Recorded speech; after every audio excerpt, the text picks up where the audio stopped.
वर्णवेश्वरमणीय दर्शनम मंदहासं चिदाननामूलम पूजितं सूर्यनारोत्तमरदाधर्मनंदन श्री कृष्ण परब्रह्म भगवान श्री पुरुषोत्तम उपास्य इष्टदेव सर्वलोकनाथ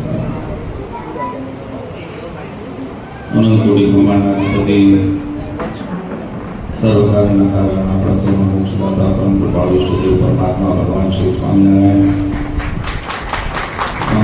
संप्रदाय उत्तर प्रदेश अधिष्ठाता देव हरिकृष्ण महाराज लक्ष्मी नारायण देव आशीर्वाद थी जूनागढ़ प्रदेश दिनागणी राधा महादेव सिद्धेश्वर महादेव दिव्य आशीर्वाद थी केशोर निज मंदिर में विराजमान श्री हरिना दिव्य सानिध्य अंदर स्वामीनारायण संप्रदाय दक्षिण विभाग लक्ष्मीनारायण देवनी गादी ने शोभावता परम पूज्यपाद पिताश्री परम पूज्यपाद मोटा भाई श्री आज दिव्य सत्संग सभा में उपस्थित हमारा परम स्नेही एवं स्वामी प्रकाश दास जी અને આજના દિવસે આ દિવ્ય લાભને માણવા માટે અહીંયા ઉપસ્થિત ધર્મવાસી શ્રીજીને રાડીલા સર્વવાલા સત્સંગી હરિભક્તો અને સર્વ મોક્ષપામી જીવાત્મા દરેકને અમારા હૃદયથી ખૂબ ખૂબ જય સ્વામિનારાયણ. આજે કેશોદને આંગણે ભગવાન સ્વામિનારાયણની પૂર્ણ કૃપાથી આપણા બધાની માટે એક અનેરો અવસર એક અનેરો પ્રસંગ આ દિવ્ય સ્થાનની અંદર આપણને માણવાનો અવસર મળ્યો છે. સામાન્ય રીતે હું એમ કહું છું દરેક વખતે કે કોઈ પણ જગ્યાએ જ્યારે પ્રસંગનું નિર્માણ થતું હોય, સભા કથા વાર્તાનું નિર્માણ થતું હોય તો આયોજન તમે બધા કરતા હો છો, બરાબર છે? જો પહેલા પ્રશ્ન કરી લો, થાકી ગયા છો બધા? આપણે તેનું વરઘોડો નથી કાઢ્યો, આમાંથી ઘણા હરિભક્તો આખા આવ્યા હતા, બિપિનભાઈ સરસ જમાડ્યું હશે બધાને, બરાબર ને? નંદનભાઈ આરામે સારું એવું કર્યું છે. સામાન્ય રીતે કોઈ પણ ગામની અંદર જ્યારે પ્રસંગનું આપણે પ્રસંગ કરતા હોય, તમે બધા પ્રસંગ કરો, તમે તારીખ નક્કી કરો ને મને આવીને કહો બાબુજી આ પ્રસંગ કરીએ છીએ, આપની અનુકૂળતા હોય ત્યારે આપ પધારજો, બરાબર છે ને? આજની સભાની વિશેષતા આનંદ મને એટલા માટે છે કે આજની સભાનું આયોજન અમે કર્યું છે, અમે કર્યું, અને એની પાછળનું કોઈ કારણ હોય તો જેમ તમને બધાને અમારા દર્શનની ને આ સ્થાનની અંદર આ દિવ્ય કથા વાર્તાના યોગનો અભિલાષા અને આકાંક્ષા મનની અંદર હતી ને, એમ અમને અતરું અતરું લાગતું હતું. કેશોદના ઉપરના હોલમાં હજી ઘણા સમયથી ગયા નથી ને અતરું અમારા મનમાં. ભગવાન સ્વામિનારાયણે આ કળિયુગના સમયની અંદર આપણા જેવા પામર જીવાત્માની ખૂબ ચિંતા કરી છે. પૂર્વ વક્તાઓએ પોતાની આગવી શૈલીની અંદર પોતાના ભાવનાઓ અને સુંદર ઉપદેશની વાતો એ બધાએ પૂર્વ વક્તાઓએ કરી છે. એટલે આપણે બહુ એની અંદર મારે પાછી એની પુનરાવૃત્તિ કરવી નથી. પણ આજે જ્યારે આપણને સુંદર અવસર મળ્યો છે, આવી દિવ્ય તક મળી છે, ત્યારે જીવનની અંદર મળેલી આ તકનું મહત્વ એને સમજવું પ્રત્યેક જીવાત્મા માટે ખૂબ જરૂરી બને છે.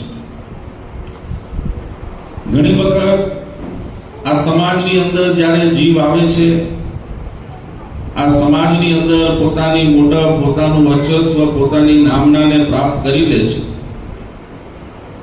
પછી એ જીવાત્માના જીવનની અંદર ઘણી વખત અહંકાર અને અહમરૂપી ત્રુટિ આવી જતી હોય છે. આ વાત બહુ સમજવાની છે અને હું બહુ સંક્ષિપ્તની અંદર એને સમજાવવાનો પ્રયત્ન કરીશ કે જીવનની અંદર જે જે સુયોગ આપણને પ્રાપ્ત થતા હોય છે, એ તમામ સુયોગો પ્રાપ્ત થવાની પાછળ કંઈકનો કંઈક હેતુ અને એની પાછળનો કંઈકનો કંઈક ઉદ્દેશ્ય એ પરમાત્માએ નિર્ધારિત કરેલો છે. આ જગતની અંદર જ્યારે આપણે જન્મ લઈએ છીએ, જ્યારે કર્મ કરીએ છીએ, તો એ કર્મને પૂર્ણ કરવા માટે થઈને, જન્મને સાર્થક કરવા માટે થઈને પરમાત્માએ આપણા દરેકની અલગ અલગ જવાબદારીઓ અને આપણા દરેકની અલગ અલગ ફરજો એ ભગવાન નક્કી કરીને મોકલે છે. એટલે આ સમાજની અંદર જ્યારે આવીએ છીએ, આ સંસારની અંદર જ્યારે આપણે આવીએ છીએ, તો દરેકના પોતપોતાના પાત્રો, દરેકના પોતપોતાના જીવનની અંદર જે કરવાના કર્મ છે એ નિર્ધારિત હોય છે. પણ મનુષ્ય સ્વભાવની એક અવળઈ મનુષ્ય સ્વભાવ એક એવો છે કે જ્યારે માણસની અંદર કંઈક એને ઉપાર્જિત એવું થઈ જાય, એને કંઈક એવા સાધનની પ્રાપ્તિ થઈ જાય, તો એના અંતરની અંદર એ માણસનું જે અહંકાર છે, એની અંદર રહેલો જે અહમ છે, એ તરત જીવાત્મા ઉપર હાવી થઈ જતો હોય છે.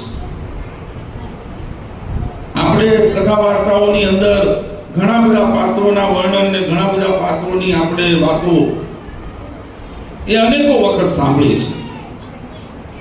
પણ એક વાત બહુ નિર્વિવાદ છે વાલા ભક્તો, કે આ જગતની અંદર જે પાત્રો આવીને જે પોતાનું કાર્ય કરે છે, એ તમામ કાર્યની પાછળનો ઉદ્દેશ્ય ને એની પાછળનું કારણ એ પરમાત્મા હોય છે. આ વાતને સમજો. સામાન્ય રીતે જો એ દ્રષ્ટાંતને સમજવાનો પ્રયત્ન કરીએ તો આપણે આપણા નિત્ય જીવનની અંદર, રોજિંદા જીવનની અંદર કંઈક પ્રસંગ બને, કંઈક આપણી વચ્ચે ખટપટ થાય, કંઈક થાય, એટલે આપણે ઘણા બધા ઉદાહરણ આપી દઈએ છીએ. આપણે હંમેશા એમ કહીએ છીએ કે આ તો મંથરા જેવી છે, ના તો વિભીષણ જેવો છે. બરાબર છે ને? આપણે એવી ઉપમાઓ આપી દેતા હોઈએ છીએ. એ આપણે એને નકારાત્મકતાની સાથે લઈએ છીએ, કારણ કે આપણી બુદ્ધિની અંદર એવો ફેર છે, આપણી બુદ્ધિની અંદર એ સમજણનો અભાવ છે કે એની અંદર રહેલી જે સકારાત્મકતા છે, એની પાછળ રહેલું જે કારણ છે, આપણે કારણને સમજવાનો પ્રયત્ન કર્યો નથી. આ વાતને જ્યારે દ્રષ્ટાંત લઈએ, મંથરાનું આપણે દ્રષ્ટાંત લઈએ છીએ, વિભીષણનું લઈએ છીએ, તો માં કૈકેયી એ માતા હતી. પણ માતા કૈકેયીએ પોતાના પુત્ર એટલે કે રામચંદ્રજી મહારાજ માટે વનવાસ માંગ્યું. બરાબર છે? આ પ્રસંગ શું કામ બન્યો, એ પ્રસંગને આપણે સમજવાનો પ્રયત્ન કરવો જોઈએ. મંથરાએ કૈકેયીની પાસે વરદાન શું કામ મંગાવ્યું? દશરથ રાજાએ વરદાન શું કામ સાર્થક કર્યું? રામચંદ્રજી મહારાજને વનવાસ કેમ થયો? માન રામચંદ્રજી મહારાજ ભગવાન હતા. રામચંદ્રજી મહારાજ જો ધાર્યું તો સૌથી પહેલું કે એમને આ લોકમાં આવવાની જરૂર જ નહોતી. પણ આ લોકમાં આવ્યા, લોકમાં આવીને મહારાજે આ ચરિત્ર કર્યું. ચરિત્રના માધ્યમે કરીને જે પરમાત્મા ઉદ્દેશ્યને લઈને આ લોકમાં આવ્યા હતા કે આ સંસારની અંદર અનેકો જીવાત્માનો ઉદ્ધાર કરવો છે, અનેકો જીવાત્માનો મોક્ષ કરવો છે, એ પોતાના મોક્ષના ઉદ્દેશ્યને પૂર્ણ કરવા માટે મહારાજે અલગ અલગ નિમિત્ત બનાવ્યા છે. એ નિમિત્ત કેવી રીતે બનાવ્યા? તો કે મંત્ર આપણે જેને કદાચ નકારાત્મકતાથી લઈએ છીએ, હું એમ સમજુ છું કે રામાયણનું જ્યારે કદાચ અધ્યયન કરો ને, તો એની અંદર સૌથી મહત્વનો ભાગ જો કોઈએ ભજવ્યો તો મંત્રાએ ભજવ્યો છે. અનેકો જીવાત્માના મોક્ષને ઉદ્ધારના કારણ, મોક્ષને ઉદ્ધારનું કારણ એ મંત્રાનું એ ચડાવવું, કૈકેયી માટે જે ચડાવ્યું એ બન્યું છે. કૈકેયીએ માંગેલું વરદાન એ રામચંદ્રજી મહારાજ માટે નિમિત્ત બન્યું ને એ નિમિત્તને ધારણ કરીને રામચંદ્રજી મહારાજ બંને વાટે નીકળ્યા છે. માતા સીતાને લઈને નીકળ્યા. માતા સીતાનું હરણ થયું, રાવણ સીતાનું હરણ કરી ગયો. જગદંબા માં સીતા પોતે શક્તિ હતા. રાવણની એવી સામર્થ્ય નહોતી કે શું કહેવાય, સીતા માતાને સ્પર્શ પણ કરી શકે. અને પ્રસંગ કથાની અંદર સાંભળ્યું કે દિવ્ય રૂપને, પોતાના શરીરને તો અગ્નિદેવને અર્પણ કરી દીધું, અગ્નિદેવની પાસે મૂકી અને દિવ્ય દેહને ધારણ કરીને માતા સીતા એમ કહેવાય કે રાવણની સાથે રાવણ એમનું હરણ કરી ગયો ત્યારે દિવ્ય દેહની સાથે ગયો. અને આપણે સૌ જાણીએ છીએ કે જ્યારે માતા સીતા પ્રસંગ એનો બતાવે છે કે જ્યારે અશોક વાટિકાની અંદર માતા સીતાને રાખવામાં આવ્યા, એ દેવીની શક્તિ શું હતી, એ દેવીની તાકાત શું હતી? તો કે એને જ્યારે પણ તમે જુઓ રાવણ અને સીતાનો સંવાદ થાય, એમ કહેવાય છે કે માતા સીતા હંમેશા વચ્ચે એક દર્ભનું દાંતણો એ પોતાના હાથની અંદર હંમેશા રાખતા. શું કામ? તો કે એના બે કારણ. એક કે મર્યાદા, એ મર્યાદાનું અવલંબન પોતાની સાથે રાખતા, અને બીજું કે પોતાની અંદર રહેલી જે શક્તિ છે એ શક્તિને પોતાની ભગવાન રામચંદ્રજી મહારાજના સંકલ્પને પૂર્ણ કરવા માટે થઈને, પોતાની શક્તિને સંયમમાં રાખવા માટે થઈને માં જાનકી એ કહેવાય કે દાવનું તણું એ હંમેશા હાથની અંદર રાખતા હતા.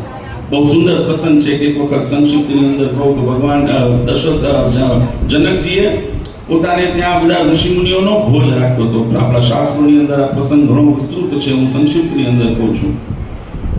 હવે પોતાને ત્યાં બધા ઋષિમુનિઓનો ભોજ રાખ્યો તો બધા ઋષિમુનિઓ એમને ત્યાં જમવા માટે આવ્યા. ઋષિમુનિઓની પંક્તિ પડી. પંક્તિની અંદર બધાએ જે ત્યાં એમના સેવકો હતા બધાએ પોતાની રીતે બધાને થાળની અંદર પીરસવાનું કામ શરૂ કર્યું. માં જાનકી પણ એની અંદર બધાએ જે ઋષિમુનિઓ હતા બધાને કંઈ ભોજન પીરસવા માટે નીકળ્યા. હવે એની અંદર પ્રસંગ એક એવો બન્યો, માં જાનકી જ્યારે એમ કહેવાય કે પોતાની રાજની અંદરથી બધાને પ્રસાદ જ્યારે વિતરણ કરી રહ્યા હતા, ભોજન પ્રસાદ આપી રહ્યા હતા. ભોજન પ્રસાદ આપીને જઈને ખૂણાની અંદર ઉભા રહ્યા અને જોયું જનક રાજા બેઠા છે. જનક રાજાની સામે પણ એક પતરાવડું મૂકેલું છે. પતરાવડાની અંદર એ જે થાળ રસોઈ છે પીરસવામાં આવી છે, પણ એ થાળની અંદર એક કહેવાય દાગનું જે પાંદડાનું તાકણું હોય ને એ તાકણું એની અંદર ઉડીને પડી ગયું છે. આ પ્રસંગ એમને જોયો એટલે માં જાનકીના મનની અંદર ખૂબ એમ કહેવાય પશ્ચાતાપ થયો કે હું મારા પિતાને પીરસીને આવી છું, મારા પિતા અમને ભોજન કરશે ને એમના મુખની અંદર આ તાકણું જોશે. માં જાનકીને ગુસ્સો આવ્યો છે. માં જાનકીએ પોતાની ક્રોધભરી દ્રષ્ટિથી એ તાકણા ઉપર દ્રષ્ટિ કરીને તાકણું ત્યાં બળીને ભસ્મ થઈ ગયું. એ તાકાત માં જાનકીની અંદર હતી. એ તાકણું બળી ગયું. આ પ્રસંગ જ્યારે બન્યો બીજા કોઈએ ધ્યાન ન દીધું, પણ જનક રાજાની દ્રષ્ટિ પડી કે માં સીતા એ મારી દીકરી તાપંતમ કેમ કહેવાય તણું ઉપર એમને દ્રષ્ટિ કરી છે, તણું બળી ગયું. એટલે માં જાનકીને પછી જ્યારે બધા ઋષિમુનિઓ જમીને જ્ઞાન પ્રસાદ ત્યાં પૂરો થયો પછી બંને જણ હતા ત્યારે માં જાનકીને જનકજીએ કીધું કે બેટા આજે આપણે જ્યારે આ થાળ બધાને રસોઈ જમાડતા હતા ત્યારે આ પ્રસંગ બન્યો. બીજા કોઈની દ્રષ્ટિ તો નથી, પણ મેં આ વસ્તુને જોઈ છે. આજે મારે તને એક ભલામણ કરવી છે. એટલે માં જાનકીએ કીધું મારા પિતાશ્રી આપ આજ્ઞા કરો, ભલામણ શું હોય? ત્યારે જનકજીએ માં જાનકીને કીધું ભવિષ્યની અંદર ગમે ત્યારે તને ક્યારેય પણ ક્રોધ આવે ને એ ક્રોધ ભરી દ્રષ્ટિથી ક્યારેય કોઈની સામે જોતી નહીં. મહારાજે જનકજીએ આ વરદાન માંગ્યું છે. આ એમને મહારાજે ભલામણ કરી છે. અને એ ભલામણને રૂપે એમ કહેવાય છે કે રામાયણની અંદર જ્યારે જ્યારે માં જાનકી રાવણની સાથે વાદ વિવાદ કરતા ને ધારે કોઈ તરણું ખસેડે અને રાવણને ઉભે પાડીને ભસ્મ કરી દે એમાં એમને જરૂર નહોતી. પણ ભગવાન રામચંદ્રજી મહારાજે સંકલ્પને લઈને આ લોકમાં આવ્યા હતા. અનંત જીવાત્માઓનો ઉદ્ધાર કરવો હતો. એ રાવણ જેવા મહારાક્ષસનો વધ કરીને સમાજને એક મર્યાદાનો બોધપાઠનો સંકલ્પ લઈને આવ્યા હતા. એ સંકલ્પને પૂરો કરવા માટે થઈને માં જાનકીએ હંમેશા સંયમ રાખ્યું છે, આવરણ વચ્ચે રાખ્યું છે. અને એ જ માટે જે મેં કીધું એમ કે મંથરાએ જે વરદાન માંગાવ્યું, કઈ વરદાન માંગ્યું, એ વરદાનના માધ્યમે કરીને રામચંદ્રજી મહારાજ જે નિમિત્ત લઈને આ લોકમાં આવ્યા હતા એ નિમિત્તને ભગવાન રામચંદ્રજી મહારાજે પરિપૂર્ણ કર્યું છે. એની અંદર રહેલી સકારાત્મકતાને જોવાની જરૂર છે કે જો કદાચ મંથરાએ કઈકઈના કાન ન ભંભેર્યા હોત, કઈકઈએ વરદાન ન માંગ્યું હોત તો રામચંદ્રજી મહારાજને વનવાસ ન થયો હોત. બરાબર ને? અને જો રામચંદ્રજી મહારાજને વનવાસ ન થયો હોત તો આજે પણ હજારો વાંદરા ને રીછડા, એ અહિલ્યા, એ સબરી આજે પણ ભગવાન રામની રાહ જોઈને હજી પણ બેઠા હોત. એનો ઉદ્ધાર કરવાનો સંકલ્પ લઈને આવ્યા હતા, એને પરિપૂર્ણ કરવો હતો. એટલે મહારાજે આ નિમિત્ત ઊભું કર્યું છે. એમાં સંસારની અંદર જ્યારે જ્યારે જે વ્યક્તિ જે કાર્ય કરે છે એ તમામની જવાબદારીઓને એને નિમિત્ત એ હંમેશા નિર્ધારિત રહે છે. પણ આપણે બધાની અંદર તકલીફ એ પડી છે કે નિમિત્ત અને એ કાર્યને આપણે સિદ્ધ નથી કરી શકતા. એની પાછળનું કોઈ કારણ હોય તો આપણે બધાએ જે અંદર આપણી માટે થઈને પરમાત્માએ દાખલો કરીને જે મહેનત કરીને આપણને મર્યાદા અને વિવેકના બોધ પાઠ આપ્યા છે, આપણે મર્યાદાને ભૂલી ગયા છીએ. જે તરણું વચ્ચે હોય ને એ તરણું આપણી વચ્ચેથી ખસી ગયું છે. અને એ ખસવાને કારણે આપણી વચ્ચે હંમેશા ઘર્ષણ થાય છે. એ ઘર્ષણની અંદર જે કાર્ય આપણું મુખ્ય છે, કારણ હું હંમેશા કહું છું ભગવાને ષડંગી સંપ્રદાયની રચના કરી. દેવ, મંદિર, શાસ્ત્ર, આચાર્ય, સંત અને હરિભક્ત, આ 6 અંગ એની સ્થાપના કરવા પાછળનું કારણ તો મહારાજે બહુ સુંદર એનું કારણ આપ્યું છે કે આ કળિયુગની અંદર જો આ 6 અંગ એકબીજાના પૂરક થઈને કામ કરે ને તો એ જીવાત્માનો મોક્ષનો માર્ગ ક્યારેય અઘરો બનતો નથી. જીવાત્માનો હંમેશા સહજે મોક્ષના માર્ગ ઉપર અગ્રસર થઈ શકે છે. એની અંદર તકલીફ ના પડે છે તો કે દેવ, મંદિર ને શાસ્ત્ર, એની અંદર ક્યાંય ફેર પડવાનો નથી. બરાબર છે ને? સાચું ખોટું? થાકી ગયા છો? શું કરી પૂછું? જવાબ આપો ભલા માણસ. તો મને મજા આવે એમ. મને એમ હતું કેશોદના આમ ટૂંક હારા હશે. ઘણો લાંબો સમય થયો છે, મને લાગે ત્યાં કંઈ તકલીફ નથી ને. હોય તો દૂર કરી દેવાની સાથે આજે પૂરું કરી દેવાનું. અને હું ઈચ્છીશ, કારણ કે મને યાદ છે જ્યારે હું જુનાગઢ પ્રદેશની યાત્રાઓ મહંત સ્વામી બધા હતા મારી સાથે ઘણું ફર્યા છીએ અને અમે આ બાજુ ઘણા ગામડામાં ફર્યા છીએ. આ કેશોદ અમારું ઠાણું હતું ભલામણ. અહીંયા તો આવે છે આવતા જતા અમે એટલે આપણા બધાની અંદર જે અભાવ આવ્યો છે, આપણા બધાની અંદર જે ત્રુટિ આવી ગઈ છે, એ મર્યાદા આપણે ચૂકી ગયા છે. આપણને જ્યારે સત્સંગની અંદર આપણે સત્સંગી તરીકે જોડાણા, મેં કીધું એમ દેવ મંદિર શાસ્ત્ર 3 અંગ એવા છે કે એમાં ક્યારેય ફેર પડવાનો નથી. સૂર્યચંદ્ર તપે ત્યાં સુધી હરિકૃષ્ણ મહારાજ, લક્ષ્મીનારાયણ દેવ, રાજા રમણ દેવ બદલાવાના નથી. બરાબર ને? જો આપણે મજબૂત હશું તો બાકી કળિયુગ છે. હવે ઘણાને એમ થાય મહારાજને હવે પંચપ્રાપની મૂર્તિ અમને નથી ગમતી, કોનાની કરવી છે? બરાબર છે ને? હવે એવા સંકલ્પ થાય છે કે આ અમને ગોપીનાથજી મહારાજ શ્યામ વર્ણ નથી ગમતા, અમારે તો ધોળા એકદમ આમ સરસ મજાના જોઈએ છે. એવા સંકલ્પો થાય, પણ એ સંકલ્પ સિદ્ધ નથી થતા. કારણ કે ભાવ ખોટો છે. પરમાત્મા ખોટાની સાથ ક્યારેય આપતા નથી. ભગવાન ખોટા સંકલ્પ ક્યારેય પૂર્ણ કરતા નથી. એટલે કહેવાનો હશે એ 3 અંગની અંદર ક્યારેય ભેદ પડતો નથી. હવે ભેદ અને ફેર પડે છે તો કયા અંગ છે? તો 3 અંગમાં પ્રવૃત્તિમય, આચાર્ય, સંત અને હરિભક્ત છે. આ 3 અંગ એવા સંપ્રદાયના છે કે જે પ્રવૃત્તિની અંદર રહીને આ સત્સંગની અંદર જોડાયેલા છે. એમાં સૌથી એમ કહેવાય અગું સ્થાન મહારાજે આપ્યું હોય તો એ આચાર્ય પરંપરાના રૂપની અંદર ગુરુપદ કરીને આપણને આપ્યું કે આ કળિયુગના સમયની અંદર જીવાત્મા કર્મ કરશે, જીવાત્મા દાખલો કરશે, મહેનત કરશે, પણ એની સમજણની અંદર જો અભાવ હશે તો એ જીવાત્મા એના કર્મને સિદ્ધ ક્યારે કરી શકશે નહીં. મહારાજ એટલા માટે એમ કહેવાય સંપ્રદાયની અંદર ધર્મકુળના રૂપની અંદર આચાર્ય પદની સ્થાપના કરી કે આ કળિયુગી સમયની અંદર હું હંમેશા કહું છું વાળા ભક્તો, માત્ર સ્થાપના કરીને એટલું જ એની શક્તિને એટલું જ મહત્વ નથી. એ શક્તિ અને સામર્થ્ય આજે પણ આપણે પ્રત્યક્ષ પોતાના જીવનમાં નિહાળી શકીએ ને, એ તાકાત એની અંદર મૂકેલી છે, પદની અંદર મૂકેલી છે. આ વાતને સમજવું કે આચાર્ય પદ ઉપર બેસી ગયા એટલે આપણે આચાર્ય એમ નથી. જે ગુરુ મંત્ર, જે એની શક્તિ, ભગવાન સ્વામિનારાયણ જ્યારે એમ કહેવાય મહારાજે રઘુવીરજી મહારાજ અયોધ્યા પ્રસાદજી મહારાજને ગાદી અભિષેક કરી અને ગાદી આરૂઢ કર્યા, પોતાના સ્થાને વિરાજમાન કર્યા, ત્યારે એમની આરતી ઉતારીને એમને જે ગુરુ મંત્ર આપ્યો ને, માત્ર મંત્ર નથી, એ મંત્રની સાથે પોતાનું સંગ, પોતાના અંદરનું અંશ એ આચાર્યની અંદર ભગવાને પૂર્યું છે. અને એ જ પરંપરા રઘુવીરજી મહારાજથી લઈને ભગવત પ્રસાદજી મહારાજ, બિહારીલાલજી મહારાજ, આ શ્રીપતિ પ્રસાદજી મહારાજ, આનંદ પ્રસાદજી મહારાજ, નરેન્દ્ર પ્રસાદજી મહારાજ અને આજે સમર્થ આચાર્ય અજેન્દ્ર પ્રસાદજી મહારાજ, એના શબ્દની અંદર એ તાકાત આપણે જોઈ શકીએ છીએ. શું કામ? કારણ કે ભગવાને જે માર્ગ કંડાર્યો છે, ભગવાન જે કહીને ગયા છે ને, મહારાષ્ટ્રનું વર્તન એની અંદર રહેલું છે. એમાં પોતાની બુદ્ધિનો પ્રયોગ કરતા નથી. બરાબર ને? અમે પોતાની બુદ્ધિનો પ્રયોગ કરતા નથી. ભગવાને કીધું ને એટલું જ અમારે કરવાનું છે. ભગવાને શું કહ્યું ને એ કરવાની સામર્થ્ય અમારી નથી. અમે એ માર્ગ ઉપર ચાલીએ છીએ. એટલા માટે આજે સામર્થ્ય અને શક્તિ એ મંત્રની સાથે અત્યાર સુધી એવી ને એવી આવી છે. એ જ પ્રમાણે સંતોની અંદર જે સંતો આજે મેં કીધું એમ મુક્તાનંદ સ્વામી, બ્રહ્માનંદ સ્વામી, નિષ્કુળાનંદ સ્વામી, નિત્યાનંદ સ્વામી સમર્થ સંતો હતા. આ બધા સંતોની અંદર એ સામર્થ્ય હતું કે ધારીને તો પોતાનો આખો એક સંપ્રદાય ચલાવી શકે, પણ કોઈએ ક્યારેય પોતાના જીવનની અંદર એવો સંકલ્પ કર્યો નથી. બરાબર ને? ગોપાળાનંદ સ્વામી બધા સમર્થ હતા. જો ધાર્યું હોત તો પોતાનું ઘણું અલગ કરી શક્યા હતા, પણ ક્યારેય કર્યું નથી. કારણ કે એમના જીવનનું તાન માત્ર એક હતું, દુનિયાની અંદર ગમે તે થાય, ગમે તેવું પરિવર્તન આવે, અમારે ભગવાનની આજ્ઞામાં ચાલવું છે, અમારે ભગવાનના ભયામાં રહેવું છે.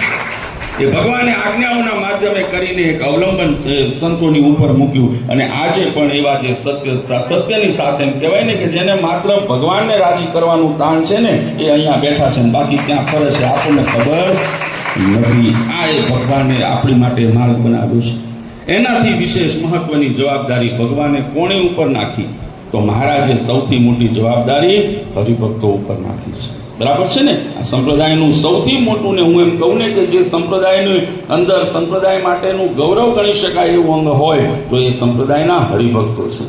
કારણ કે સમાજની અંદર તમે બધા રહેવાના છો. સમાજની અંદર પોતાના કાર્ય ભગવાને આચરણના સંપ્રદાયના માધ્યમે આપણને આચરણ રૂપિયા સંપ્રદાય આપ્યો. એ આચરણના માધ્યમે કરીને સમાજની અંદર ભગવાન સ્વામિનારાયણની ઓળખાણ, એની તમે ભગવાનના ભગવાનપણાની પ્રતીતિ આ સમાજને કોઈ કરાવી શકે તો એ તમારા વાણી, વર્તન અને ક્રિયા, એ તમારી અંદર સામર્થ્ય ભગવાને મૂક્યું છે. આ ત્રણેય અંગ એવા છે કે જો એકબીજાના પૂરક થઈને, એકબીજાના ખભે ખભો મિલાવીને જો સત્સંગની અંદર પ્રવૃત્તિમય થાય ને તો ગમે તેવા સંકલ્પ આપણે જીવનમાં કરીએ ને એ તમામ સંકલ્પોને આપણે સિદ્ધ કરી શકીએ છીએ. પણ આપણે પહોંચી શકતા નથી, કારણ કે મેં કીધું એમ મર્યાદા અને વિવેક આપણે છૂટી ગયા છે. જે દિવસે આપણે સત્સંગી થઈ, આપણને એમ થાય ગળામાં કંઠી ધારણ કરી લીધી એટલે હવે આપણે સત્સંગી થઈ ગયા. બરાબર ને?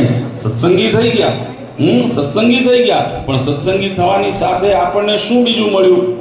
તો કે સત્સંગી થવાનું લાયસન્સ મળ્યું. લાયસન્સ મળ્યું ને એટલે આપણી જવાબદારી વધી ગઈ છે.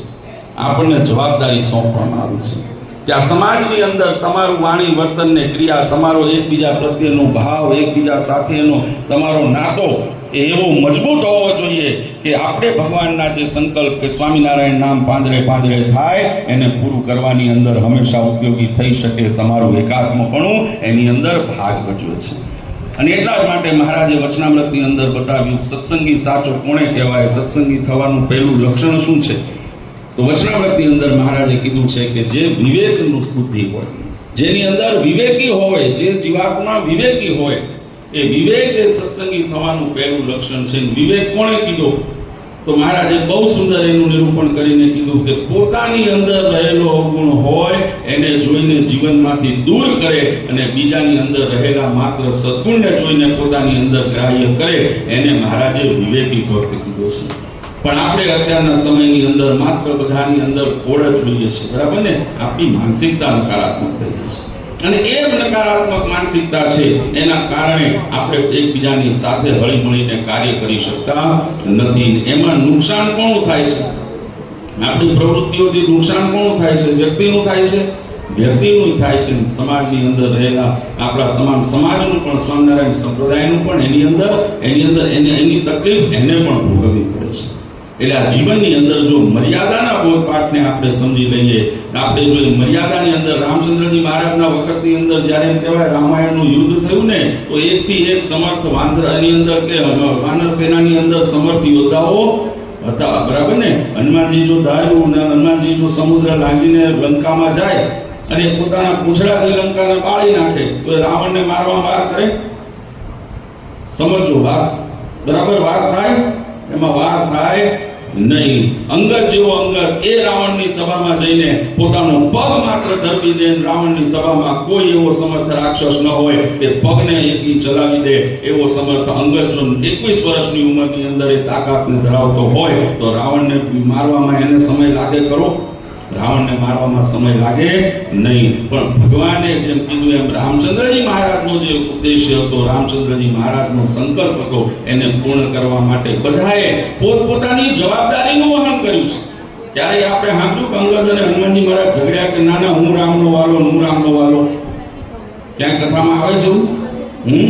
નલ નીલ બરાબર સમર્થ હતા. જ્યારે સેતુબંધ બંધાણો એની અંદર સૌથી મહત્વની ભૂમિકા કોઈએ નિભાવી હોય તો એ નલ અને નીલે એની અંદર ભજવી છે. તો ક્યારે સાંભળ્યું કે નલ અને નીલે ક્લેમ કર્યો કે રામચંદ્રજી મહારાજે અમારું નામ બહુ લીધું જ નથી? સાંભળ્યું? લક્ષ્મણજી હતા 14 વર્ષ એક આંખનું મટકું નથી માર્યું. રામચંદ્રજી મહારાજની સેવામાં રહ્યા છે, હંમેશા જાગતા રહ્યા છે. બરાબર છે ને? કથાઓ સાંભળી છે ને? ક્યાં એવું સાંભળ્યું લક્ષ્મણજીએ ક્લેમ કર્યો રામ કરતા હું વધારે જાગ્યો છું, મેં વધારે મહેનત કરી છે? એવું સાંભળ્યું નથી? સાંભળ્યું. કારણ કે આ બધાયનો ઉદ્દેશ્ય શું હતો? એક માત્ર હતો, ભગવાનને રાજી કરવા છે, ભગવાનની આજ્ઞામાં ચાલવું છે. અને એટલા માટે સામર્થ્ય હોવા છતાં પણ કોઈની અંદર ક્યારેય ભેદ પડ્યો નથી, કોઈની અંદર ક્યારેય વિવાદ થયો નથી. આ બધા જે પ્રસંગો સંપ્રદાયની અંદર, આપણા ઇતિહાસોની અંદર, આપણા શાસ્ત્રોની અંદર જે આપણે સાંભળીએ છીએ, વાંચીએ છીએ, એ આપણા જીવનની અંદર એક બોધપાઠ આપણી માટે લાવે છે કે આ સમાજને જો સુરક્ષિત કરવું હશે, આ સમાજને જો એકમેક થઈને આપણે સમાજને જો આગળ વધારવું હશે, સંપ્રદાયની સુરક્ષા કરવી હશે, સંપ્રદાયનું રક્ષણ કરવું હશે તો એની માટે એકમેક થઈને કાર્ય કરવું જરૂરી છે. એમાં જો છાંડા, કારણ કે ખેતર હોય ને હું હંમેશા દ્રષ્ટાંત આપું છું, ખેતર હોય અને આ સંપ્રદાય પાછું તકલીફ એ સંપ્રદાય અત્યાર સુધી શું હતો? ભક્તિનો અખાડો હતો. હવે પોતાના સ્વાર્થનો બન્યો છે. સંપ્રદાયની અંદર અત્યારની મોટી તકલીફ એ છે કે અત્યાર સુધી આપણે ભક્તિ માટે અહીંયા કાર્ય કરતા હતા, મહેનત કરતા હતા. હવે પોતાના અહમને પોષવા માટે થઈને, પોતાના વ્યક્તિગત સ્વાર્થને, ભાવને પોષવા માટે થઈને મહેનત કરીએ છીએ. એટલે આપણું જે ખેતર છે ને એની અંદર ઘણી જગ્યાએ છાંડા પડી ગયા છે.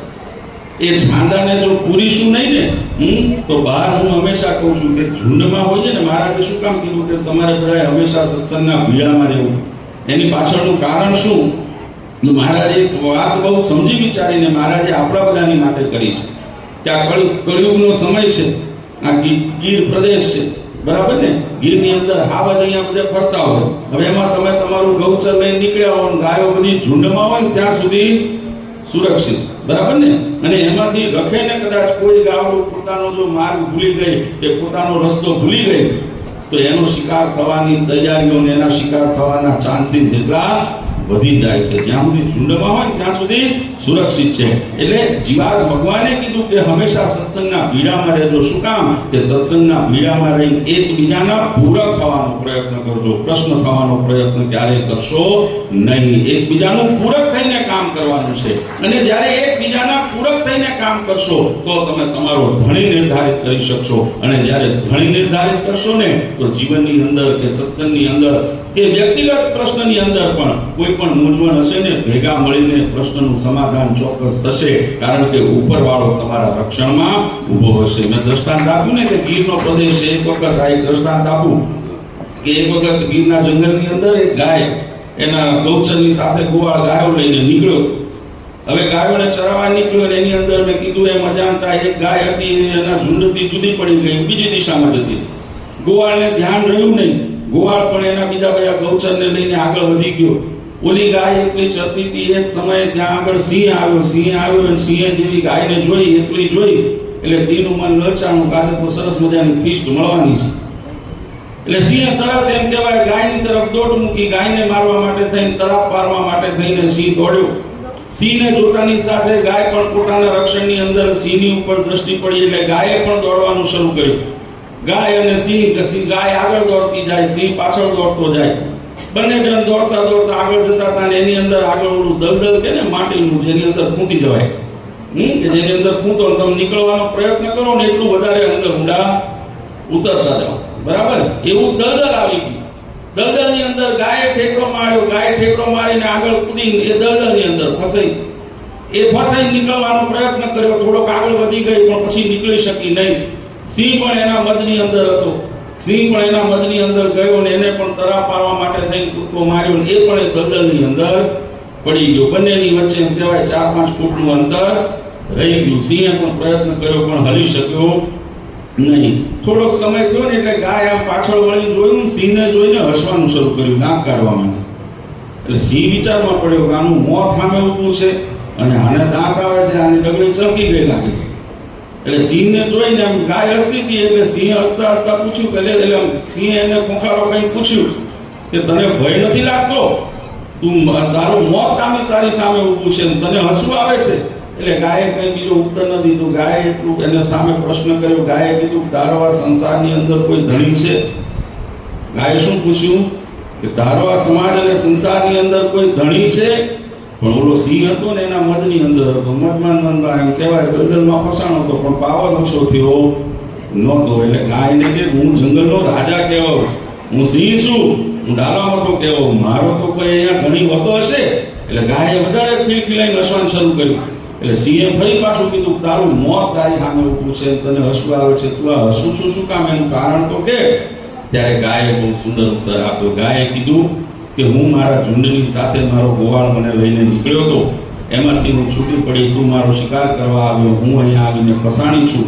મારો ગોવાળ જ્યારે સાંજ સંધ્યા સમય થશે ગૌચરને લઈને પાછો એના નેહડે જતો હશે એ એની ગાયોની ગણતરી કરશે ને એમાં જ્યારે એને હું નહીં દેખાઉં ને મારો માલિક મને ગોતતો ગોતતો આવશે ને આ દલદલમાંથી કાઢી બચાવી જશે. સારું રક્ષણ કોણ કરશે?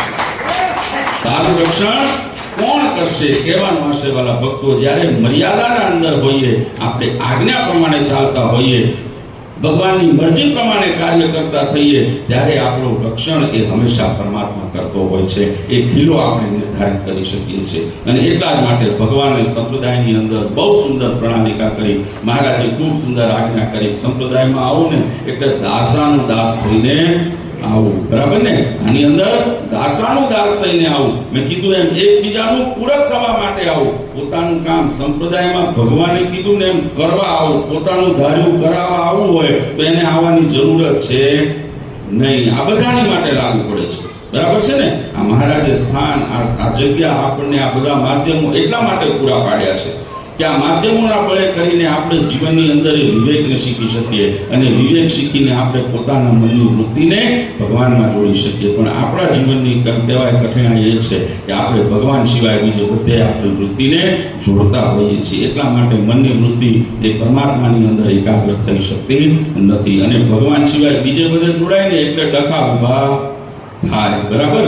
આપણે બધા માટે, યુવાનો હોય, વડીલો હોય, બાળકો હોય, તમામની માટે જીવનનો એક ઉદ્દેશ્ય અને એક જીવનનો સંકલ્પ રાખવો. ભગવાન જેમ કહી રહ્યા છે અમારે માત્ર એટલું કરવાનું છે. બરાબર ને? જો એ લીટી ઉપર ચાલશું અને એકબીજાના પૂરક થઈને ચાલશું તો જ આપણે સત્સંગની અંદર આગળ વધી શકીશું. બાકી જો એકબીજાના, મેં કીધું ને, છૂંદા જોવા જશું ને તો સત્સંગથી આપણે આગળ થઈ જશું. કારણ કે અમે કીધું એમ આપણું મન એ ભગવાનમાં જોડાયેલું નથી. એના સિવાય બધે ગામની અંદર એક ડોશીમાં આ કેમ હું કહું છું એટલા માટેનું દ્રષ્ટાંત આપું છું. મંદિરમાં આવો, જ્યારે સત્સંગની અંદર આવો ને ત્યારે ભગવાન માટે થઈને આવજો. તમે બીજે બધે ધ્યાન રાખશો ને તો જ આપણે બીજે અવળે માર્ગે ચડી જશું, ભગવાનથી આગળ થઈ જશું. ગામની અંદર એક ડોશીમાં રોજ એમ કહેવાય ભગવાનના દર્શને જાય, ભગવાનનું મંદિર સાફ સુફી કરે, ભગવાનનું ભજન કરે, નિત્ય ભગવાનની આરાધના કરે અને મંદિરની અંદર જે કંઈ સેવા હોય બધું કરતા. એ ડોશીમાનો નિત્યનો નિયમ હતો, રોજ જાય, રોજ જઈને ત્યાં આ બધું પોતાનું મંદિરની સાફ સફાઈ, ભગવાનના દર્શન, ભક્તિ આદિના કામ કરતા હતા. એની અંદર એક વખત એવો સમય આવ્યો કે અઠવાડિયા 10 દિવસનો સમય જતો રહ્યો. ડોશીમાં ભગવાનના મંદિરે જવાનું એમને બંધ કરી દીધું. હવે બંધ કર્યું એટલે મંદિરના જે મહંત હતા એને પણ એ દ્રષ્ટિમાં હતા, કારણ કે રોજ આવતા હોય, સેવા પૂજા કરતા હોય એટલે રોજ જોતા હોય. એટલે મહંતના મનની અંદર પણ સંશય થયો કે આવા સારા ભક્ત હતા, રોજ ભગવાનની ભક્તિ કરવા આવતા હતા અને એકદમ એવું તો શું થઈ ગયું કે આજે આવવાનું બંધ કરી દીધું. હવે એની અંદર આ મનમાં વિચાર ચાલતો તો મનની અંદર એમ કહેવાય ગળમથલ ચાલતી હતી. એની અંદર મહંતજી કઈ બજારની અંદર કામ માટે નીકળ્યા, ડોશીમાં પણ એક સમય બજારમાં કામ માટે નીકળ્યા.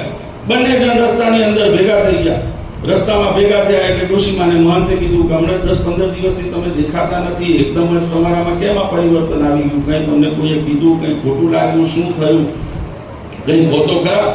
એટલે ડોશીમા કે ના, કોઈએ કઈ કીધું નથી, કોઈએ કઈ બીજું મારી સાથે એવો દુર્વ્યવહાર નથી કર્યો, કઈ જ નહીં, પણ મને તકલીફ એ છે કે હું જ્યારે મંદિરની અંદર આવું છું, મંદિરમાં આવીને ભગવાનની સેવા પૂજા કરીને હું પ્રદક્ષિણા આદિ કરું છું તો પ્રદક્ષિણાની અંદર બધા ઘણા યુવાનો બેઠા હોય, ઘણા વડીલો બેઠા હોય, ઘણા ગ્રહસ્થો બેઠા હોય, બધા અલગ અલગ બેઠેલા હોય છે.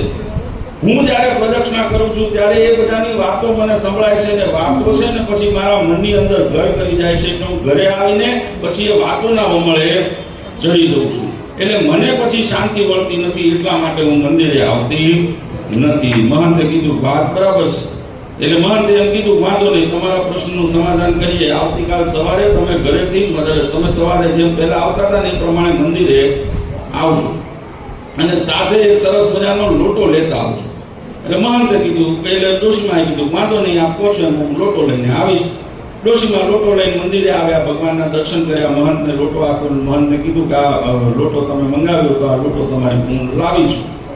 હવે લોટો આપ્યો એટલે મહંતે ત્યાં અંદર પાણીનો નળ હતો, પાણીનો નળ ચાલુ કર્યો, લોટાની અંદર છલોછલ પાણી ભર્યું અને છલોછલ પાણી ભરીને લોટો એમ કહેવાય ડોશીમાના હાથમાં આપી દીધો. ડોશીમાના હાથમાં આપીને ડોશીમાને કીધું તમારે બાકી બધી પ્રવૃત્તિનું કામ પતી ગયું છે, હવે જેમ રોજ પ્રદક્ષિણા કરો છો ને એ પ્રમાણે તમારે તમારી જે પણ 18, 11, 25 કે જે પ્રદક્ષિણા કરતા હોય પ્રદક્ષિણાઓ તમે કરો.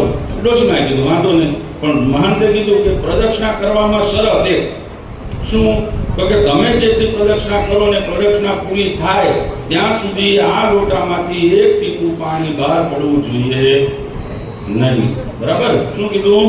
આ લોટામાંથી એક ટીપું પાણી પણ બહાર પડવું જોઈએ નહીં. ડોશીમાં કીધું વાંધો નહીં. ડોશીમાં નીકળ્યા, પ્રદક્ષિણા કરી, જે એમની નિત્ય હતી એમ 11 કે 25 પ્રદક્ષિણાઓ પૂરી કરીને આવી અને પછી મહંતની સામે ઉભા રહ્યા અને રાજી થઈને કીધું કે મેં આ મારી 25 પ્રદક્ષિણાઓ પૂરી કરી લીધી અને આ લોટામાંથી એક ટીપું પાણી બહાર પડવા દીધું નથી. ત્યારે મહંતે સામે પ્રશ્ન કર્યો કે આજે તમારી આજુબાજુમાં એ બધા લોકો બેઠા હતા?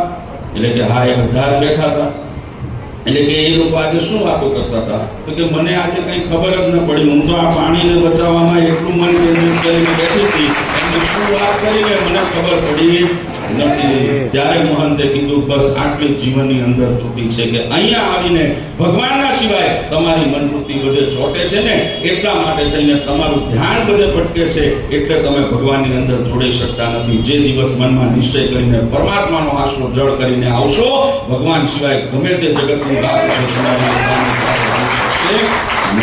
કહેવાનો આશયવાળા ભક્તો, ભગવાને આ સ્થાન આપણને એટલા માટે આપ્યું છે કે અહીંયા આવીને આપણે જીવનના એ મર્યાદાના બોધપાઠ લઈ શકીએ. પોતાના જીવનની જે એક મેં કીધું એમ વિવેકને ગ્રહણ અહીંયા આપણે કરી શકીએ અને એ વિવેકી જીવનને લઈ આપણે સત્સંગની અંદર જ્યારે ચાલીએ, દાસાનું દાસ થઈને ચાલીએ. ફરી વખત કહું છું વાલા ભક્તો, ઘર્ષણનું મૂળ કારણ એટલું છે ને, હંમેશા કહું છું કે આપણે સત્સંગમાં ચાલવા, અમારા મહંત સ્વામી બધાએ ઘણી વખત કે આપણે બધા સત્સંગમાં તકલીફ છે, ચાલવા નથી આવતા, ચલાવવા આવી જઈએ છીએ. બધાને એક જ કરું અને ભાવ કોઈનો ખોટો નથી, હું એમાંય ના નથી કહેતો. ભાવ કોઈનો ખોટો નથી, પણ જે રીત છે ને એની અંદર તકલીફ છે. કારણ કે હું એમ સમજુ છું કે અહીંયા જેટલા બેઠા છો ને બધા મને લઈને આપણે બધા અહીંયા બેઠા છીએ. આપણા બધાનો ઉદ્દેશ્ય શું છે? ઉદ્દેશ્ય શું છે? ભગવાનને રાજી કરવું, બરાબર ને? ભગવાનનું ભજન કરવું. આપણું અંતિમ લક્ષ્ય શું છે? તો કે અક્ષર ધામમાં જવું, બરાબર? જો આપણું લક્ષ્ય એક છે, આપણો માર્ગ એક છે, આપણી કાર્યશૈલી, કાર્ય કરવાની ધગસ એક છે, તો પણ આપણી વચ્ચે આમ કહેવાય અંતરે શું કામ પડે છે? કારણ એટલું છે કે આપણે પોતાનો માર્ગ કંડારવા જઈએ છીએ, પોતાનું કરાવવા જઈએ છીએ.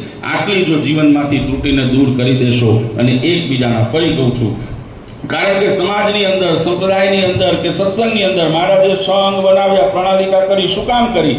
આ 6 અંગની જરૂરિયાત કે સત્સંગ સુચારુ રીતે ચાલી શકે, બરાબર? સત્સંગ સુચારુ રીતે ચાલી શકે એની માટે મહારાજે આ 6 અંગ બનાવ્યા. 6 એના મહત્વ એ ભગવાને અલગ અલગ સમજાવ્યા છે. એમ સંપ્રદાયની અંદર, આપણા ગામની અંદર કોઈ પણ વસ્તુનું કદાચ જ્યારે નિર્માણ કરવામાં આવે, કોઈ પણ હોદ્દાઓનું નિર્માણ કરવામાં આવે, કોઈને કોઈ હોદ્દો સોંપવામાં આવે, તો એ માત્ર ને માત્ર એટલા માટે છે કે એના માધ્યમે કરીને સંપ્રદાય અને સત્સંગનું કાર્ય એ સુચારુ રૂપે થઈ શકે. મહારાજે ધરમકુળમાં જન્મ આપ્યો, મારો મોક્ષ સારો તમારો નહીં, એવું થશે? ભક્તિ કરશો ને તમારો મોક્ષ એ જ થશે. ભગવાનના એક ચરણે હું બેઠો હોઈશ ને બીજે તમે બેઠા હશો, જો સાચા હૃદયથી તો ભગવાનનો ઉદ્દેશ્ય, ભગવાનનો માર્ગ હંમેશા એક સરખો છે.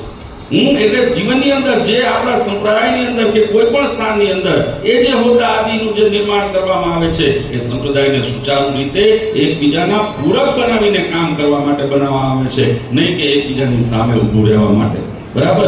એટલે દરેક ભક્તો, આજે મેં કીધું એમ કે કેશોદને આંગણે આપણી માટે મને તો આજે ખૂબ આનંદ છે. આ કેશોદની સભા છે ને, અક્ષરધામ અંગે આપણને કારણ કે બધાને હું એટલી કહીશ, વિનંતી કરીશ કે જે કદાચ કોઈના મનની અંદર ખટરાગની ક્યાંય પણ કંઈ ખટપટ હોય ને, આજે હું વિશ્વાસની સાથે કહું છું, ભગવાનના આશ્રય થઈને કહું છું કે આજે અહીંયા નીચે બેઠા હરિકૃષ્ણ મહારાજ, ઘનશ્યામ મહારાજના ચરણોમાં પોતાના તમામ વિચારો મૂકીને જજો. કેશોદનો સત્સંગ ફરી એવો પૂરી ન ઉઠે મારું નામ આપણને ભગવાને આ તક એટલા માટે આપી છે. અમે કીધું એમ કે સત્સંગની જરૂરિયાત હોય, સત્સંગને જ્યારે જરૂર પડે ને, તો ધરમકુળનો જન્મ જ અમને એટલા માટે મેં કીધું જવાબદારીઓ સાથે મોકલ્યા છે. ધરમકુળમાં જન્મ શું કામ આપ્યું છે? વડતાલ બેસી લેર કરવા નહીં, બરાબર ને? ખાલી તમને નો પ્રોબ્લેમ કઈ જ્યાં જવું હોય ત્યાં જવા માટે નહીં, બરાબર? ધરમકુળનું આ પદ ને આ કુળની અંદર જન્મ ભગવાને એટલા માટે આપ્યો છે. કદાચ ક્યાંક આડા અવળા જતા હો ને તો તમને માર્ગે ચડાવી દઈએ, તમારો ધણી નક્કી કરાવી દઈએ. એટલા માટે અમને, જો અમે અમારી ફરજ ન બજાવીએ તો મેં કીધું એમ ભગવાનના ધામમાં અમને પણ સ્થાન મળવાનું નથી. આ સંતો જો પોતાની ફરજ ન બજાવી શકે તો ગમે તેટલો મેં કીધું એમ ભક્તિ કરી હોય, કારણ કે મેં કીધું ને એમ જીવનની અંદર એક ત્રુટિ, એક ઉણપ અને એક મનનો સંશય એ આપણા જીવનની કરેલી તમામ કર્મ તમામ ભક્તિને બાળીને ભસ્મ કરી દેશે. વચનામૃતની અંદર મહારાજે કીધું ને, બહુ સુંદર દ્રષ્ટાંત આપ્યું. સરસ મજાનો દૂધનો ગ્લાસ હોય, ભેંસનો સરસ મજાનો રગડાયેલું દૂધ હોય, એની અંદર સરસ મજાની સાકર નાખવામાં આવે. સાકર નાખ્યા પછી એની અંદર બદામ, પિસ્તા આદિ માવા બધા નાખવામાં આવે. એની ઉપર કેસરના 4 દાણા નાખવામાં આવે, ઇલાયચી નાખીને સરસ મજાનું રગડા જેવું ચોખ્ખું મીઠું દૂધ તૈયાર કરીએ. પણ આ બધું કર્યા પછી ભૂલે ચૂકે જો સાપના ઝેરનું એક ટીપું એ દૂધની અંદર પડી જાય તો એ દૂધ પછી પીવા યોગ્ય રહેશે? એ દૂધ આખું ઝેર બની જાય છે. સાપના ઝેરનું તો એક ટીપું જ પડ્યું, પણ એ આખું દૂધ ઝેર બની જાય છે. એમાં જગતની અંદર જ્યારે મનુષ્ય તન મળ્યું, સત્સંગ મળ્યો, સત્સંગની અંદર આપણે ભક્તિ કરી, પણ એ ભક્તિના માર્ગ ઉપર ચાલતા ચાલતા કદાચ ક્યાંક આપણા મનની અંદર અહંકારનો, ભગવાનના દ્રોહનો, ભગવાનની આજ્ઞાના લોભનો એક છાંટું પડી ગયું ને, તો આપણી તમામ કરેલી ભક્તિ એ બળીને ભસ્મ થઈ જાય છે. ક્યારેય આપણને મોક્ષ સુધી પહોંચવા દેતી નથી. એટલા માટે જીવનને જો સાકાર કરવું હોય, મનુષ્ય તનને સાર્થક કરવો હોય, તો હંમેશા ભગવાને કીધું એમ કરવાનો નિશ્ચય લઈને ચાલજો. અને એટલા જ માટે અમે હંમેશા કહીએ, ક્યાંક કદાચ કઈ પ્રશ્ન હોય ને, ભગવાને અમને મોકલ્યા છે કે છે બોલાવવા. બરાબર ને? બધાને કહું છું, જીવનની અંદર કોઈ પણ આ અત્યારે વાત એટલા માટે કરવી પડે છે કારણ કે કળિયુગી વાતાવરણ છે. અને સત્સંગની અંદર મેં કીધું એમ ઘણા બધા એવા છાંડા પડી ગયા છે. એ છાંડાને જો પૂરીશું નહીં ને તો ગમે ત્યાં હાંડીઓ આવીને ત્યાં માથું મારીને છાંદું ફોડીને અંદર ઘૂસી જશે ને આપણને ખબર પડશે નહીં. આપણું જે ખેડેલું ખેતર છે, આટલો દાખલો જે આપણે બધાએ ભેગા મળીને કર્યો છે, ભગવાન સ્વામિનારાયણની કૃપાથી કર્યો છે, આ ખેતર આપણું વિખરાઈ જશે. એનું ધ્યાન એ ન વિખરાય એનું અનુસંધાન હંમેશા રાખજો. એટલા માટે આપણો આ દાખલો છે. આજે કેશોદને આંગણે ભગવાન સ્વામિનારાયણની પૂર્ણ કૃપાથી અહીંયા ભક્તો ઘણું 2-4 વખતથી મને આ બાજુ જયારે વિસ્તારમાં આવું ત્યારે આવવા માટે શાંતિભાઈ બધા ભક્તો અહીંયા અમને વારંવાર આમંત્રણ આપવા આવતા હતા, પણ સમય અને એનો અભાવ અને કટોકટીને કારણે અહીંયા આવી શકાતું નહોતું. પણ આ વખતે નક્કી કર્યું હતું ગમે તે થાય કેશોદ તો જવું છે. એટલું મને રહી ગયું છે. અમારે વાત થઈ હતી 2 દિવસ પહેલા જ, 3 દિવસ પહેલા હું જુનાગઢ આવ્યો હતો અને ભક્તો બધા મને મળવા આવ્યા હતા, આમંત્રણ આપવા. મેં એક ચોખવટ કરી હતી, ડીજે લાવજો, રહી ગયું. યુવાનો આપણે વાત થઈ હતી, તમે છેતરી ગયા મને. બરાબર છે ને? હવે આ કળિયુગ છે ભલામણ, આમાં અમારે છેતરાવું પડે, આમાં કઈ બીજું રહેતું નથી. ને મહારાજ કઈ ગયા છે ધરમપુર ભોળું છે, મહારાજ લખી ગયા, લોકોએ સમજાવી દીધું ધરમપુર મૂર્ખું છે. ખબર છે ને અત્યારે, પણ અમને એનાથી કોઈ લેતી દેતી નથી. અમારો ઉદ્દેશ ફરી વખત કહીશ, અમે જે આ દાખલો કરીએ છીએ, મહેનત કરીએ છીએ, જે પણ કંઈ આજે સત્સંગ માટે કરીએ છીએ, અમારો હંમેશા એક જ ઉદ્દેશ્ય રહ્યો છે. અજેન્દ્ર પ્રસાદજી મહારાજે અમને એક જ ઉદ્દેશ અને એક જ લીટીમાં એક શિક્ષા આપી છે કે જે કામ કરો ભગવાનની માટે કરો, જેની સામે કરો ને એને ભગવાનમાં જોડો, પોતામાં ક્યારેય જોડવાનો પ્રયત્ન કરશો નહીં. આ એક આપણે કરીએ છીએ. અને આજે આનંદ છે કે કેશોદનો સત્સંગ અમે હમણાં સવારે આખાની અંદર પણ કીધું કે આ જુનાગઢ પ્રદેશનો વિસ્તાર અને આ સત્સંગ, હું નાનો હતો ને જ્યારે મહારાષ્ટ્ર સાથે એમ કહેવાય પ્રથમ વખત યાત્રાએ નીકળ્યો હતો, સત્સંગની યાત્રાની અંદર, રજાઓની અંદર, ત્યારે હું આ જુનાગઢ પ્રદેશમાં ફર્યો હતો. બરાબર ને? આ જુનાગઢ પ્રદેશના ગામડાઓ મહારાષ્ટ્ર સાથે ફર્યો હતો ત્યારે. અને એના પછી જ્યારે સત્સંગની પાછી જવાબદારી લાજી મહારાષ્ટ્રી અમને સોંપી અને થોડી કામ કરવાની છૂટ આપી, એમાં તમે બધા મારા બાઇકમાં લખાણ એમાં જુનાગઢ પ્રદેશ મને લખાણો. બરાબર ને બંધ અમે ઘણું અહીંયા કામ કર્યું. એટલે અને અહીંયાનું મેં કીધું ને, અહીંયાના મને આનંદ એટલા માટે થાય કે અહીંયાના હાવજ એ વખણાય, મારા હાવજ જેવા હરિભક્તો વખણાય. આ પ્રદેશની પાછળ તો તમે ભગવાન સ્વામિનારાયણને બાંધી દીધા હતા. બરાબર ને?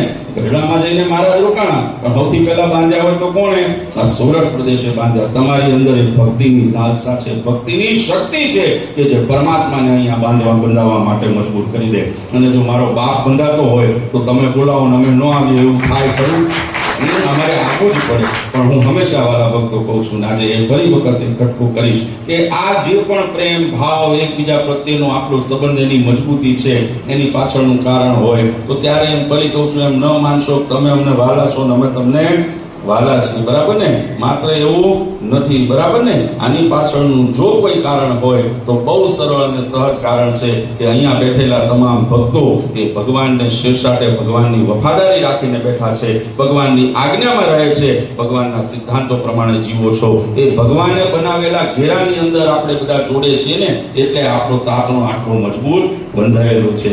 હંમેશા એ વસ્તુનું અનુસંધાન રાખજો.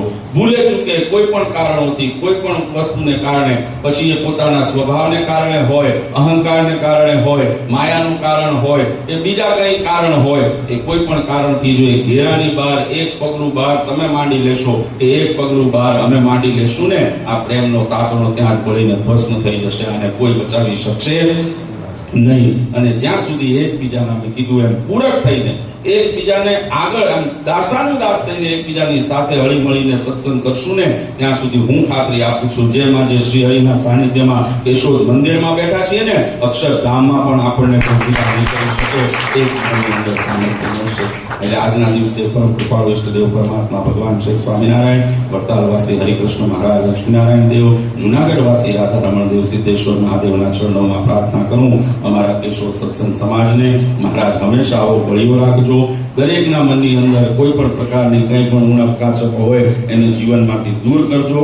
આ સત્સંગની ઉપર હંમેશા આમી દ્રષ્ટિ રાખજો. આ સત્સંગ હંમેશા એક થઈને વફાદાર, આપની વફાદારીની સાથે આ સત્સંગનું પોષણના કાર્યોની અંદર હંમેશા કાર્યરત રહે એવી હું આપના ચરણોમાં પ્રાર્થના કરું છું. અને અંતમાં અમારા સમગ્ર ધર્મકુળ પરિવાર, પરમ પૂજ્યપાદ સનાતન ધર્મ ધુરંધર 1008 આચાર્ય શ્રી અજેન્દ્ર પ્રસાદજી મહારાજ, પરમ પૂજ્ય અસરગાદીવાળા માતુશ્રી, અને મેં કીધું એમ અમારે વાત તો ખાલી અમારી હતી, બરાબર, પણ મેં કીધું ને એમ, જ્યાં પ્રેમ મજબૂત હોય ત્યાં ભાવે એવો અમારો નીકળી જાય. વાત અમારે એકલાને આવવાની હતી, પણ માતુશ્રી બેનને જોડે લઈને આવ્યા. આપણને વિશેષ લાભ મળ્યો, આપણને બધાને વિશેષ લાભ મળ્યો છે. એટલે અમારા સમગ્ર ધર્મકુળ પરિવાર, પરમ પૂજ્ય અસરગાદીવાળા માતુશ્રી અને પરમ પૂજ્ય પાદ મોટા ભાઈ શ્રી નુગેન્દ્ર પ્રસાદજી મહારાજ, અમારા બંને બાળલાજી યજ્ઞેન્દ્ર પ્રસાદજી, દિગ્વિજેન્દ્ર પ્રસાદજી મહારાજ વતી હું સમગ્ર કેશોદ સત્સંગ સમાજ, આજુબાજુના ગામના જે પણ ભક્તો આજે અહીંયા ઉપસ્થિત થયા છો એ તમામને આ દિવ્ય સત્સંગ સભાના ખૂબ ખૂબ અભિનંદન અને વધામણા આપું છું.